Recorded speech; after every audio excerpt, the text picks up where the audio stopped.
Ang Marvel movie na ang Hawk 2003 ang astig na Tagalog movie recap natin ngayong araw. Ito ay isang action sci-fi drama film na siguradong magugustuhan nyo. Kamusta na kayo mga Juan? Huwag na natin patagalin pa at simulan na natin ang ating exciting na palabas.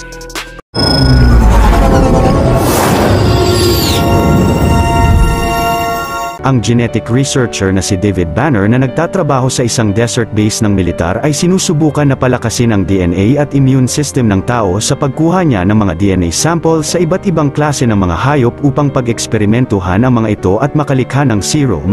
Agad na ininject niya ito sa sarili nang sinabihan siya ni Colonel Thaddeus Ross na dapat na walang human subject na sasailalim sa eksperimento niya. Hindi nagtagal ang asawa ni David na si Edith ay nagdalang tao at makalipas ng ilang buwan ay pinanganak niya ang anak nila na si Bruce. Subalit napansin ni David na tila napasa niya sa kanyang anak ang mutated genes niya. Nang nag-4 na taong gulang na si Bruce ay kinuhaan niya ito ng blood sample at dito na niya nakumpirma ang hinala niya kaya't nagsimula na siyang mag-research ng lunas rito. Subalit kinabukasan ay nakakita si Colonel Ross ng mga blood sample ng tao sa laboratory ni David at galit na tinanggal na niya siya sa programa nila. Ngunit labis na kinagalit rin ito ni David dahil hindi na niya mapagpapatuloy ang paghahanap niya ng lunas sa kanyang anak at in-overload niya ang gamma reactor ng kanilang base upang pasabugin ito. Pag-uwi ni David sa kanilang bahay ay galit na kinausap niya sa silid si Edith at agad na napansin ni Bruce ang matinding pagtatalo ng mga magulang niya na tila may masamang nangyari sa kanilang dalawa. Napunta na sa panahong teenager na si Bruce na dinadala ang apelido ng nag-ampon sa kanya na si Mrs. Krensler. Sa sunod na eksena ay naghahanda na siyang manirahan sa kanyang dorm upang mag-aral sa kolehiyo at nagpaalam na siya sa kanyang adoptive na ina. Nang nasa wastong edad na si Bruce ay nagtatrabaho na siya sa Berkeley Nuclear Biotechnology Institute bilang isang scientist at kasama niya rito ang kanyang ex-girlfriend at co-researcher niya na si Elizabeth Ross o si Betty. Sinabihan siya ng babae na minimadali na sila ng review board na ipakita sa kanila ang development ng eksperimento nila. Ilang saglit ay kasama ang isa pang scientist na si Harper ay sinalang ni Bruce ang isang sugatang palaka sa kanilang laboratory test. Sinalina nila ito ng mga nanomeds pagkatapos ay in-expose sa gamma radiation na kinagaling ng mga sugat ng palaka ngunit kalaunan ay sumabog ang buong katawan nito. Maya-maya ay nagtakang nasabi ni Betty kay Bruce kung magiging proud ba ang biological parents niya sa kanya. Ngunit nasagot ni Bruce na hindi mangyayari yon dahil namatay na sila noong maliit pa siya. Kinaumagahan ay nakita ni Betty sa kanilang trabaho si Major Glenn Talbot na ang bagong nagpapatakbo ng laboratorio ng militar na ang Atheon. Kinumbinsi niya ang babae na ipagpatuloy ang kanilang research sa laboratory nila at mapapasahod pa niya sila roon ng 10 times na mas malaki, pero inis na tinanggihan siya ni Betty. Kinagabihan ng pauwi na ang babae ay napansin niya ang weird na bagong janitor sa laboratory nila. Si Bruce naman ay naalala noong kinuwento sa kanya ni Betty ang panaginip nito sa panahong 2 taong gulang pa lang siya. Kumakain siya ng ice cream sa kalapit na cafeteria kasama ang ama niya na si Thaddeus Ross. Agad na iniwanan siya roon ng kanyang ama dahil sa matinding emergency na natanggap nito at nakita niyang sumabog ang gamma reactor sa military base ng ama niya. Mag-isang umiyak si Betty sa cafeteria at kalaunan ay kinuha siya roon ni Bruce upang sakalin pero hindi mapaniwalaan ng bida na magagawa niya ito. Maliit na pabor lang mga Juan. Kung mahilig kayo sa mga ganitong Tagalog recap ay huwag niyong kalimutan na mag-subscribe sa channel natin dahil marami pa tayong upload na mga exciting na recap katulad nito. Ilang saglit nang paalis na rin sa laboratorio si Bruce ay may napansin siyang aso sa di kalayuan. Nang nilapitan niya ang aso ay agad na nagalit ito sa kanya kaya't umalis na siya sa lugar. Ang misteryosong janitor naman ay kumuha ng hibla ng buhok ni Bruce sa table niya at siya pala ang may-ari ng aso roon kasama ng iba pa. Pag-uwi ng janitor sa kanyang bahay ay inanalyze niya ang DNA na nasa buhok ni Bruce at dito na niya nakumpirma na siya ang anak niya at lumalabas na ito pala ang biological father ni Bruce na si David. Kinabukasan ay pinuntahan uli ni Glenn sina Betty sa trabaho nila at sinabihan niya si Bruce na kahit ayaw nilang magtrabaho sa kanyang laboratory ay bibilhin niya ang buong institusyon na iyon. Dahil ang eksperimento nila upang mapabilis ang paggaling ng sugat ng tao ay maaari niyang gamitin para sa kanilang mga sundalo na malaki ang posibilidad na kumita siya ng ilang milyon. Pero maya-maya si Betty ay sinabihan si Bruce na plano niyang kausapin ang ama niya na pigilan si Glenn sa plano nito. Si Harper naman nang napansin na nasunog ang mga circuit ng gamma sphere equipment nila ay biglang pumutok ito sa kanya. Agad na inalis siya roon ni Bruce suot ang isang gas mask subalit napansin ni Betty na labis na tumaas na ang gamma radiation sa buong chamber na may halong nanomeds. Dahil hindi pa rin makaalis roon si Harper sa sobrang takot at panic ay hinarang ni Bruce ang sarili sa malakas na puwersa ng gamma radiation ng equipment. Makalipas ang ilang oras ay nagising ang bida sa ospital na tila walang nangyari sa kanya at hindi ito mapaniwalaan ni Betty dahil lahat ng nasalina nila ng nanomeds na may gamma radiation ay namamatay. Pero sumagot si Bruce na sa wakas ay nagtagumpay na ang eksperimento nila at napatunayan pa niya ito sa sarili niyang katawan. Ang babae naman ay labis na nangangamba sa kanya na baka kalaunan ay masawi rin siya. Kinumbinse siya ni Bruce na maayos ang kalagayan niya at tingin pa nga niya na mas bumuti ang kanyang pakiramdam. Kinagabihan ay nagising ang bida sa ospital na nakita niyang dinalaw siya roon ng weird na janitor sa laboratorio nila. Sinabi nitong ang tunay na apelido niya ay Banner at hindi Krensler. Siya ang biological na ama niya na nilayo sa kanya noon ni Colonel Ross at pinanatili sa mental hospital ng 30 taon. Binunyag pa ni David na ang pinag-aaralan ni Bruce ng ilang taon ay nasa katawan na niya noon pa. Pero si Bruce ay hindi siya pinaniwalaan dahil ang alam niya ay namatay na ang mga magulang niya noong maliit pa siya at galit na pinaalis niya ito roon. Pumunta naman si David sa laboratorio niya at nagpatuloy sa kanyang eksperimento na i-analyze ang DNA sample na nakuha niya kay Bruce. Sa sunod na araw ay nakipagkita si Betty sa kanyang ama na isa ng general at masaya siyang hinarap ito dahil siya pa ang nais makipagkita sa kanya. Ngunit mas interesado palang alamin ni General Ross kay Betty kung kilala ba talaga niya ang katrabaho niyang si Dr. Krensler at kung gaano kalalim ang pagkakakilala niya rito. Sumama naman ang loob ng babae sa kanya at inalisan na niya ito roon. Samantala si Bruce na nasa kanilang laboratory ay nakumpirma na totoo nga ang sinasabi ni David sa kanya at nakita niyang labis na kumakalat na ang gamma radiation sa kanyang katawan. Nang narinig niya ang voicemail ni Betty na may masamang suspetsa sa kanya ang kanyang ama ay labis na kinagalit niya ito. Sinubukan ni Bruce na umalis ng gusali ngunit unti-unting naramdaman niya sa katawan niya na mas lumalaki at nagbabago siya ng anyo. Hanggang sa hindi nagtagal ay tuluyan na siyang naging isang malaking berdeng nilalang na si Hawk at galit na winasak niya ang karamihan sa mga kagamitan at equipment sa kanilang laboratorio. Dahil walang ibang tao roon upang pigilan si Bruce ay patuloy na nang wasak pa siya sa buong paligid at dito na naalarma ang mga kapulisan sa labas. Ang malaking gamma sphere naman ng laboratorio nila ay malakas na hinagis ni Hawk palabas ng gusali at ilang saglit ay nakita niya si David sa kabilang silid. Nang nilapitan ito ng bida ay sinubukan na hawakan siya ng kanyang ama ngunit naalala niya ang masamang nangyari sa ina niya noon at galit na lumabas siya ng building at umalis na sa lugar. Kinaumagahan ay pumunta si Betty sa bahay ni Bruce at nakita niya siya na wasak ang pantalon at tila nawala ng malay sa kama niya. Pagkagising ni Bruce ay agad na kumain siya dahil sa labis na kagutuman at tinanong siya ni Betty kung anong naaalala niya kagabi. Nasagot ni Bruce na nagkaroon siya ng panaginip kagabi na tila totoo at ang naaalala lang niya ay sinabihan siya sa ospital ng weird na janitor na siya raw ang ama niya. Subalit maya-maya pa ay pumunta rin sa bahay ni Bruce sina General Ross at napag-alaman nila na galing siya sa laboratorio dahil natagpuan nila roon ang wallet niya. Kinausap naman ni Ross sa labas si Betty at sinabihan siya na lumayo na kay Bruce dahil isa siyang panganib sa bansa na iimbestigahan nila ng masinsinan. Pagkatapos ay tinanong ng general si Bruce kung nasaan si David at kung anong nangyari sa laboratorio pero sumagot siya na hindi niya alam at wala siyang maalala sa nangyari sa kanya kagabi. Hindi naniwala sa kanya si Ross pero pinagpilitan ng bida na kahit ang mga memorya ng magulang niya noon ay hindi niya maalala. Napansin ni Ross na hindi rin maaalala ni Bruce ang masalimuot na sinapit ng ina niya noon kahit pa nangyari ito sa harap niya. Nagdesisyon ang general na simula sa araw na iyon ay pinagbabawalan na niya si Bruce na pagpatuloy ang research niya sa kahit saang laboratory pati na ang paglapit niya kay Betty kundi ay papatawan niya siya ng pinakamatinding parusa na alam niya. Samantala si Betty ay kinuha ang address ni David sa kanilang opisina at pinuntahan niya ito sa bahay niya upang tanungin kung anong nangyari kay Bruce dahil siya ang huling nakakita sa kanya sa ospital. Napansin ni David na plano ng babae na lumikha ng lunas para sa anak niya kaya't sinabihan niya ito na huli na ang lahat at wala silang magagawa upang mapagaling siya. Habang patuloy na kinakausap niya ang babae ay palihim na kinuha niya ang scarf nito at pinaalis na niya siya sa kanyang bahay. Kinagabihan ay gamit ang scarf ay pinatugis ni David si Betty sa mga aso niya. Sa kasalukuyan na yun si Bruce ay nakitang binabantayan siya ng mga FBI agents sa labas at bigla siyang tinawagan ni David na sinasabing ang mutated gene na napasa niya sa kanya noon ay kukunin na niya. Pero sumagot ang bida na hindi niya hahayaan na gawin niya ito sa kanya dahil plano niyang pagalingin ang sarili mula rito. Si David naman ay duda na matatanggal ni Bruce ang gamma radiation sa katawan niya at sinabing pinatugis niya si Betty sa mga aso niya na may DNA na nagmula sa kanya. Labis na kinagalit ito ng bida at nang paalis na siya roon ay inis na pinuntahan siya ni Glenn dahil sa tingin nito ay siya ang nagplano na i-reject ni Ross ang proposal niya. Nahampas si Bruce ng lalaki sa sahig pero dito na nasagad ang galit niya at pinatalsik si Glenn. Pagkatapos ay unti-unti nang nagpalit ng anyo ang bida bilang si Hawk at malakas na hinagis ang lalaki palabas ng bahay niya. Pinagbabaril siya ng mga FBI agent sa labas pero mas lalong kinagalit niya ito at mas lumaki pa siya ng 12 feet. Hinagis naman ni Hawk si Glenn sa isang agent at mabilis na umalis na siya ng lugar. Maya-maya si Betty habang nasa cabin niya ay may narinig na malakas na kalabog sa labas at nakita niya rito ang isang malaking berdeng nilalang na agad na napansin niya na ito ay si Bruce. Pinasok naman niya ang babae sa kotse nito nang dumating na roon ang tatlong mutated na aso ni David. Matapang na nilabanan ng bida ang mga ito at pinaghahampas niya sila ng malaking punong kahoy.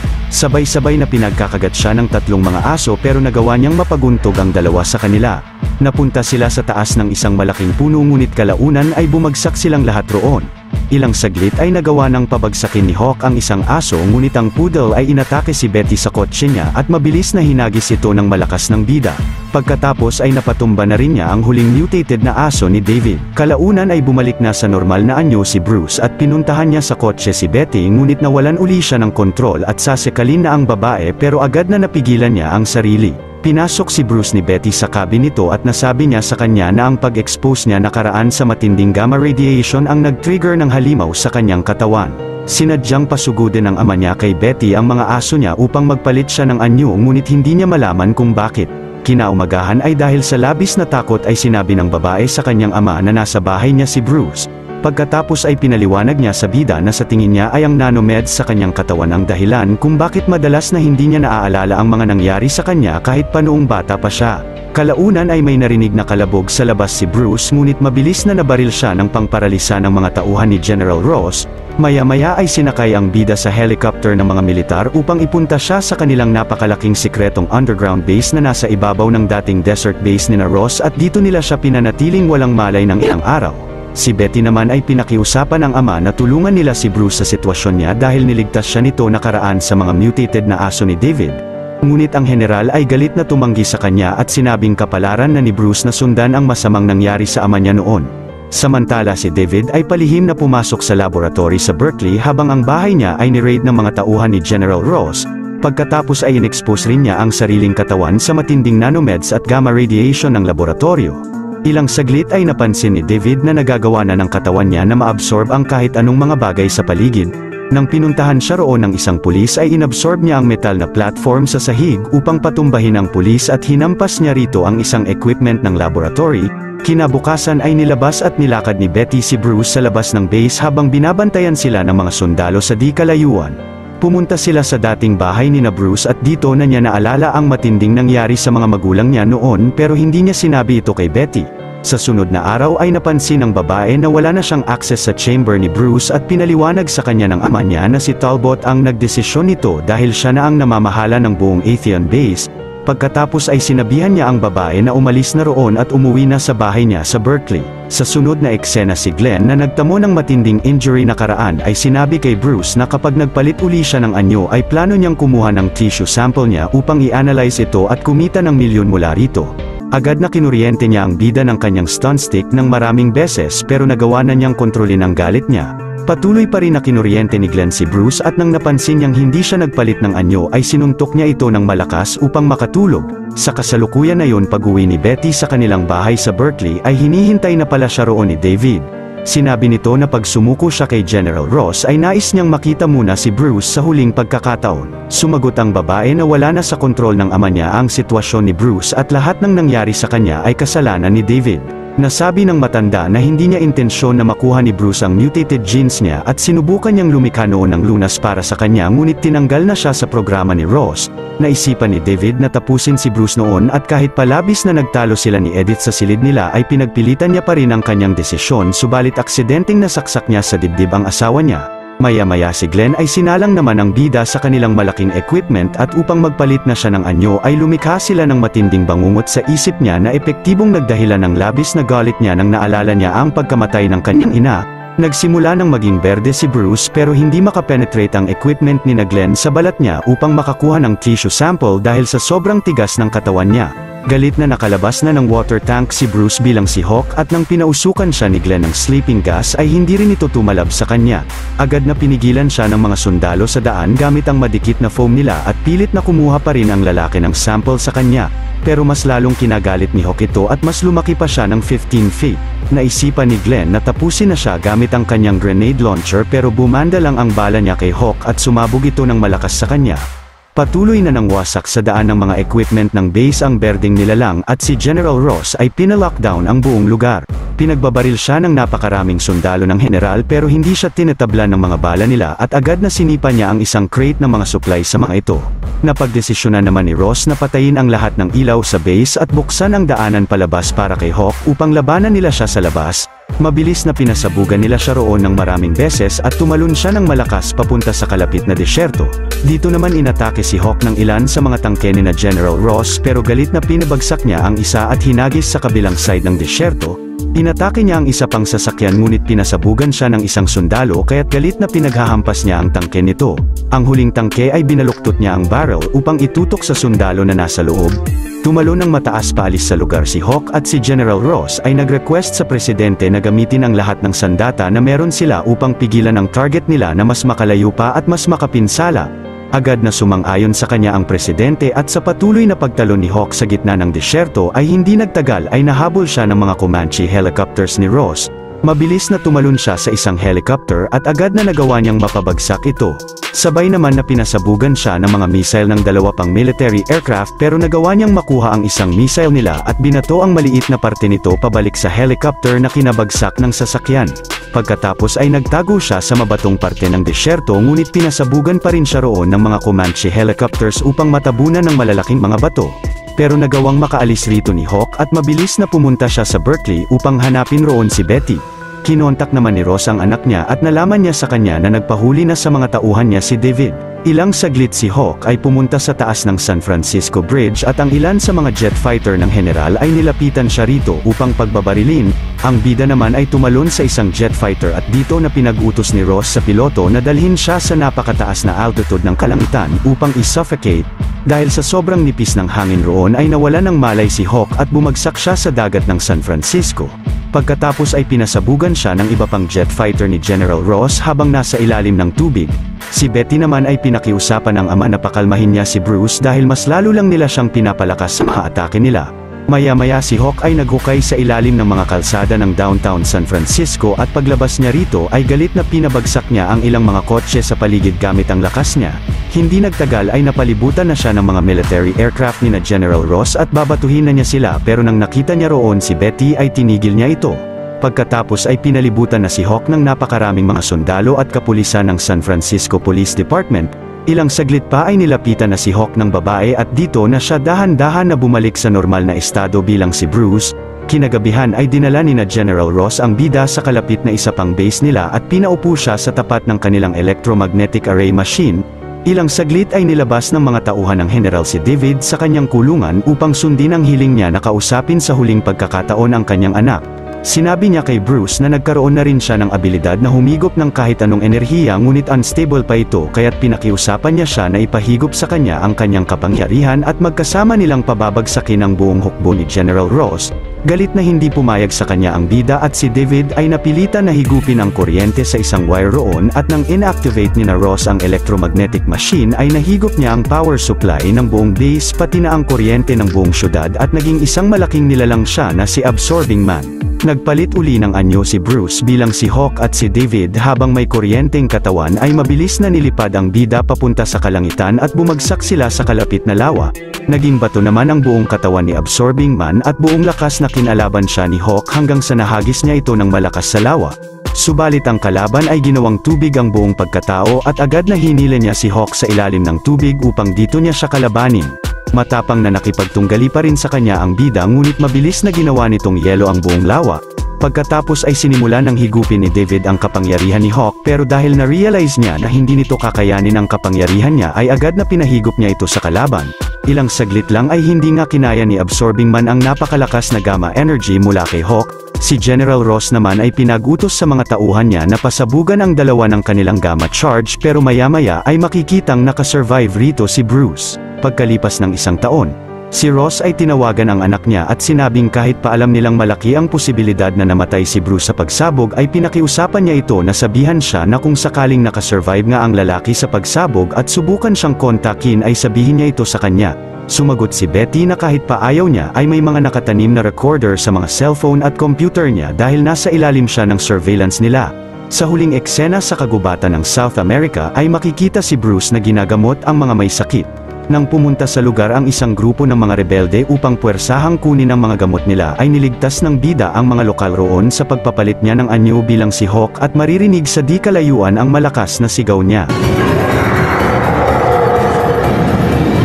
Dito na natatapos ang malupit na istorya ng pelikula. Kung natuwa at nagustuhan nyo ang ating tinampok na pelikula ngayong araw, ay maaari nyo rin panoorin ang iba pang mga Tagalog recaps natin sa main page ng ating channel, at syempre huwag nyong kalimutan na mag-like, subscribe at mag-hit ng notification bell dahil marami pa tayong tatampok na exciting na mga pelikula sa mga susunod na linggo.